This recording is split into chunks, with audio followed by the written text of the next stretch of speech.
பக்தியொலி நேயர்களுக்கு வணக்கம். இன்றைய பதிவில் நம்ம என்ன பார்க்க போறோம்னா, பாத்ரூம் வாஸ்து.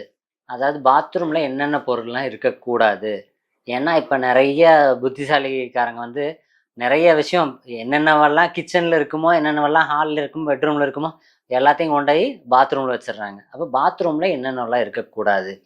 ஏன்னா, பாத்ரூம் அப்படிங்கிறது நம்மளுடைய கழிவுகள் வெளியேறும் இடம். அதுதான் நம்மளுடைய அழுக்கு வெளியே போற இடம் தான் பாத்ரூம். அப்ப அங்க என்னென்னவெல்லாம் கூடாதுன்னா, உடைந்த கண்ணாடி பாத்ரூம்ல கூடாது. அடுத்து உடைந்த பக்கெட்டு, உடைந்த கப்பு அது பாத்ரூம்ல கூடாது. அடுத்து தண்ணி சொட்டிட்டு இருக்கிற பைப், உடைஞ்ச பைப் அப்படி இருந்துச்சுன்னா மாத்திருங்க. ஏன்னா தண்ணிங்கிறது செல்வம். தண்ணி வீணாச்சுன்னா நம்மளுடைய காசு வந்து வீணாயிரும். அதனால அது கூடாது. அடுத்து காலி பக்கெட்டு. இப்போ வந்து தண்ணியை வந்து ஃபுல்லாக செலவு பண்ணிட்டு நம்ம எம்டியா பக்கெட்டை வச்சுட்டு வந்துடுவோம். அப்போ அப்படி வந்து கூடாது. காலி பக்கெட்டை காலையில் எந்திரிச்சதையும் போய் காலி வாளியை பார்த்தீங்க, உங்களோட பாக்கெட் காலி. அப்போ அதனால எப்போதும் தண்ணி அடுத்து சிறிதளவாவது கொஞ்சமாவது தண்ணியை நிரப்பி வைக்கணும். அடுத்து செடிகள் நிறைய பேர் பார்த்தீங்கன்னா பாத்ரூம்குள்ளே மணி பிளான்ட் செடியை வச்சுருக்காங்க. அப்போ செடி அப்படிங்கிறது ஒரு ஆகர்ஷணத்தை செல்வத்தை ஈர்க்கும் பொருள். அது வந்து கழிவு வெளியேறும் ஒரு அறையில் கொண்டு போய் வைக்கக்கூடாது. அதனால செடிகள் வந்து உலர்ந்த செடிகள், இந்த மணி பிளான்ட் அந்த மாதிரி செடிகள் வந்து நீங்கள் பாத்ரூமில் வைக்கக்கூடாது. அடுத்து ஈர துணி. ஈர துணியை வந்து ஈரமான துணியை பாத்ரூமில் போடவே போடாதீங்க. அதை அலசி வெளியே கொண்டு போய் போட்டுருங்க. அப்புறம் அடுத்து மஞ்சள் பொடி. நிறைய பேர் மஞ்சள் பொடி டப்பாவை கொண்டு போய் பாத்ரூமில் வச்சுக்கிறாங்க. அப்போ அது கூடவே கூடாது. ஏன்னா மஞ்சள் அப்படிங்கிறது ஒரு மங்களகரமான பொருள்.